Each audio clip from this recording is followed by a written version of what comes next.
வணக்கம் உறவுகளை, மகிழ்ச்சியான காலை வணக்கம். லாங் டிஸ்டன்ஸ் ரிலேஷன்ஷிப், இது அமரன் படம் வந்ததுனால இப்ப அதிகமா அதை பத்தி பேசிட்டு இருக்கோம் இல்லையாங்க.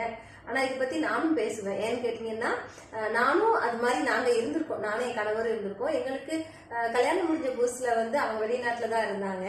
2005 அப்போ ஆண்ட்ராய்டு மொபைல் கிடையாது, வாட்ஸ்அப் கிடையாது, வீடியோ கால் கிடையாது, எதுவுமே கிடையாது. போட்டோ கூட நம்ம பார்க்கணும்னா அவங்க அனுப்பிச்சு ஒரு 15 நாள் கழிச்சுதான் லெட்டர் பேட்லயே வாங்கி வச்சிருப்போம். அதாவது அவங்க லெட்டர் போடுறதுக்குன்னு சொல்லி லெட்டர் பேட் வாங்கி வச்சிருப்போம்.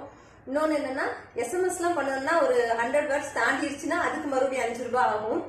நாங்களாம் எப்படி வாழ்ந்தோம்னு கேட்டீங்கன்னா, ஒரு மிஸ்டு கால் கொடுத்தா அது குட் மார்னிங்னு அர்த்தம். ஒரு மிஸ்டு கால் கொடுக்குறோம்னா மதியம் அர்த்தம். ஆபீஸ்க்கு அவங்க கிளம்பும் போது ஒரு மிஸ்டு கால் கொடுப்பாங்க, ஓகே அவங்க கிளம்பிட்டாங்க அப்படின்னு நான் தெரிஞ்சுக்குவேன். சோ இப்படியாலாம் நாங்க வாழ்ந்துட்டு இருந்த காலங்கள் அது. ஆனா எப்போதுமே ஒரு உறவு ரொம்ப டிஸ்டன்ஸ்ல இருக்கும்போது அதோட பாசம் இதுவும் ரொம்ப அதிகமாகும். எதுக்கு சொல்றேன்னா, அடுத்த ஸ்பீச்ல கண்டிப்பா வாழ்க்கை வளர்ந்து